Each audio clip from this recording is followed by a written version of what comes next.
ऐसी औरतें जो जन्नत में नहीं जाएंगी। आपको सुनकर हैरानी होगी, वो कौन सी औरतें हैं जो रोजा भी रखती है, नमाज भी पढ़ती है, लेकिन फिर भी जन्नत में क्यों नहीं जाएंगी। मेरी बहनों, प्यारे आका हुजूर सल्लल्लाहु अलैहि वसल्लम फरमाते हैं कि ऐसी औरतें जन्नत की खुशबू तक भी नहीं सूंघ पाएंगी। जन्नत में जाना तो दूर की बात है, तो सोचो वो कैसी बदनसीब औरतें होंगी जिनके लिए रमजान भी बख्शीश का जरिया ना बन सकेगा।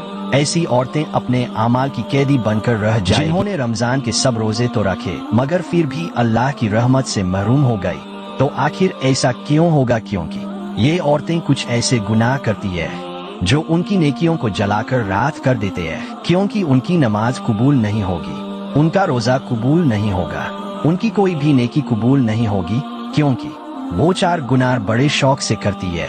तो आखिर वो कौन से गुनाह है जो उनकी नमाज, उनकी दुआएं और उनके रोजे सब जाया कर देते हैं? और वो कौन सी औरतें हैं जो रोजा रखने के बावजूद भी जन्नत से महरूम रहेंगी?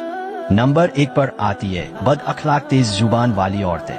वो औरत जो नमाज तो पढ़ती है, रोजा भी रखती है, मगर उसका अखलाक ऐसा है कि वो अपनी जुबान से दूसरों के दिल तोड़ती है, लोगों की उछालती है, गुस्से में ऐसे आगे बढ़ जाती है, ऐसे अल्फाज बोलती है जिससे सामने वाले का दिल छल्ली कर देते हैं। अब गौर करो, वो औरत जो नमाज पढ़ रही है, रोजे रख रही है, मगर उसकी जुबान ऐसी है कि दूसरों को तकलीफें पहुंचाए, तो वो जन्नत की हकदार नहीं। मेरी बहनों, अगर तुम नमाज पढ़कर भी दूसरों को तकलीफ देती हो, अगर तुम्हारी जुबान से लोगों के दिलों को तकलीफ होती है, अगर तुम दूसरों को नीचा दिखाने में खुशी महसूस करती हो, तो तुम्हारी नमाजें मुंह पर मार दी जाएगी। जन्नत में वही औरत जाएगी जिसकी जुबान नरम होगी, जिसके अखलाक अच्छे होंगे, जो दूसरों को इज्जत देगी, जो दूसरों के दिलों में अपना मुकाम बनाएगी।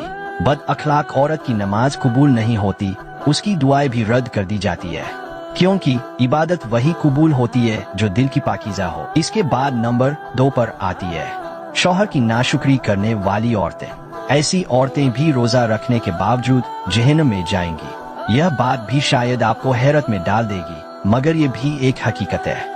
हमारे नबी ने फरमाया, मुझे जहन्नम दिखाई गई और मैंने वहां सबसे ज्यादा औरतों को देखा। तो सहाबा ने पूछा, ए हमारे नबी, औरतों के जहन्नम में ज्यादा होने की क्या वजह है? तो मेरे नबी ने फरमाया, ये अपने शौहर की नाशुक्री करती है। अगर आज हम अपने मुआशरे पर नजर डालें तो देखेंगे कि कई औरत रोजा भी रखती है, नमाज भी पढ़ती है, तिलावत भी करती है, मगर जब बात अपने शौहर की इज्जत और शुक्रगुजारी की आती है तो वो सब कुछ भूल जाती है।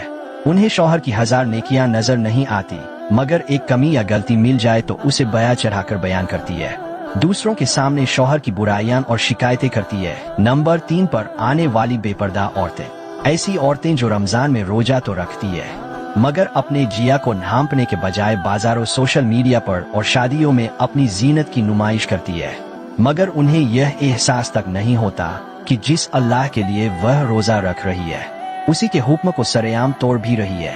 तो यही वो औरतें हैं जिनके बारे में हमारे नबी ने फरमाया कि आखिरी जमाने में कुछ औरतें होंगी जो लिबास पहनकर भी नंगी होंगी, वह दूसरों को अपनी तरफ माइल करेंगी और खुद भी बेहक जाएगी। तो ऐसी औरतें जन्नत की खुशबू तक नहीं सूंघ सकेंगी। तो सोचो, अगर जन्नत की खुशबू भी इन औरतों से दूर कर दी जाए तो इनका ठिकाना कहाँ होगा? माह रमजान का महीना जिस्म की भूख और प्यास रोकने का नाम नहीं है, बल्कि नफ्स को पाक करने और अल्लाह की रजा में ही जिंदगी गुजारने का महीना है। इसलिए अभी भी वक्त है, संभल जाओ, वरना एक दिन ऐसा आएगा जब यह फैशन, यह मेकअप, यह नुमाइश सब मिट्टी में मिल जाएगा और तुम्हारे पास सिवाय पछतावे के कुछ नहीं बचेगा। नंबर 4 पर आती है माँ बाप की नाफरमान औरतें।